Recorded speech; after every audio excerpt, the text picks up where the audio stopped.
महोदय, अब यह वांछनीय है, इसके बारे में कोई संदेह नहीं है। हमने अमीरों को नहीं छोड़ा है। जहाँ तक कारों या विलास की वस्तुओं जैसे टेलीविज़न या वातानुकूल का संबंध है, उन पर हमने कर लगाया है।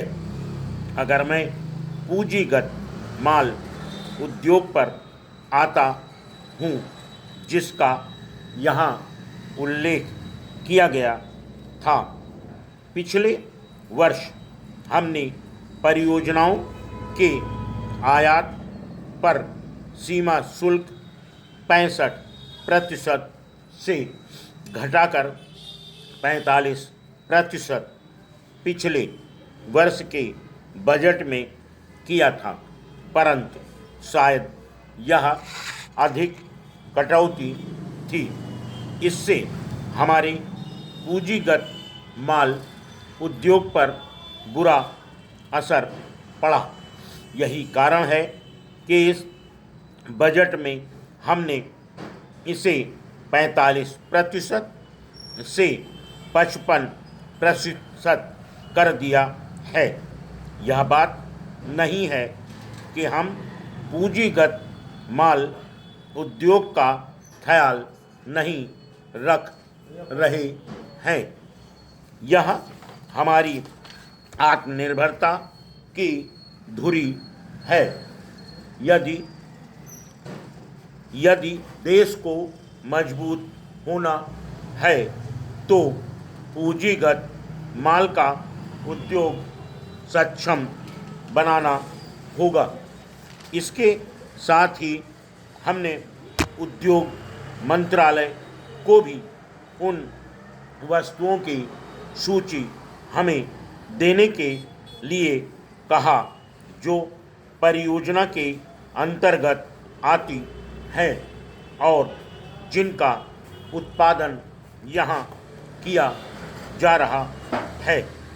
ज्यों ही हमने वह सूची प्राप्त होगी, हम ध्यान रखेंगे और कि या तो इसे देखिए परियोजनाओं से निकाल दिया जाए अथवा इस पर शुल्क लगा दिया जाए, जिससे हमारे स्वदेशी उद्योगों को संरक्षण मिलेगा।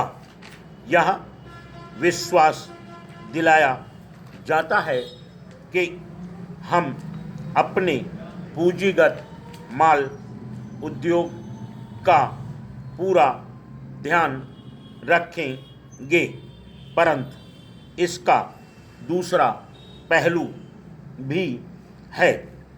हमें इसका आधुनिकीकरण भी करना है।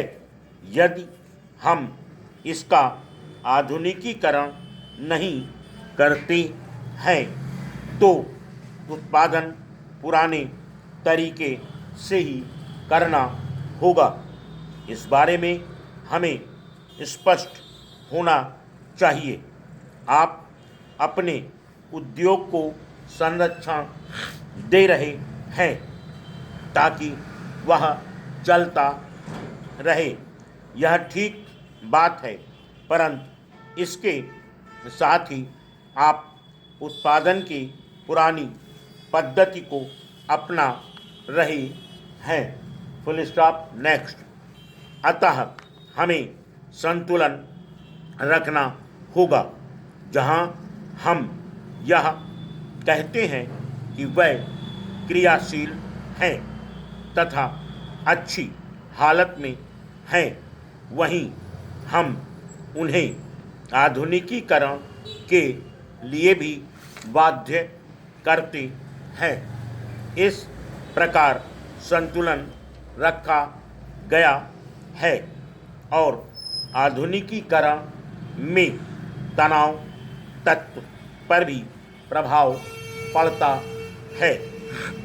उसके लिए भी हमें कोई व्यवहारिक योजना तथा दृष्टिकोण अपनाना होगा जिसमें मानव तत्व का ध्यान रखा जा सके, जिसके कारण आधुनिकीकरण में कठिनाई आती है, परंतु हमें आधुनिकीकरण करना होगा तथा मुकाबला करना होगा और उन्हें सक्रिय रहना होगा।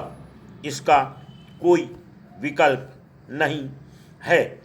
यहाँ तक कि केंद्रित अर्थव्यवस्था भी इस बात की आवश्यकता महसूस करती है और उन्होंने यह प्रक्रिया शुरू कर दी है।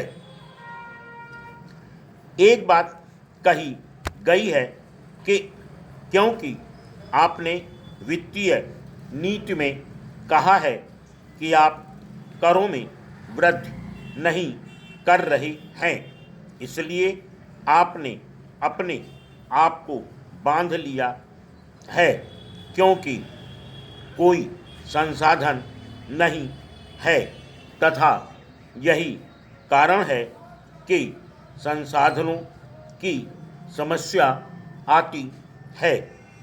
क्या मैं आपको यह बता सकता हूँ कि करों की वसूली में संसाधन संबंधी कठिनाई नहीं है?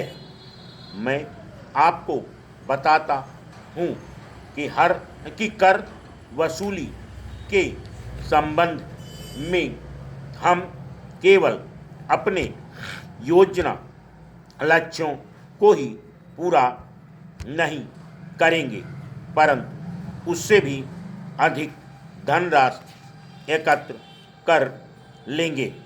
इस प्रक्रिया पर काम करने के बाद अब मैं यह बात विश्वास के साथ कह सकता हूँ, पिछले वर्ष व्यक्तिगत आयकर वसूली में 45% की वृद्धि हुई थी, जबकि कर छूट अधिकतम थी।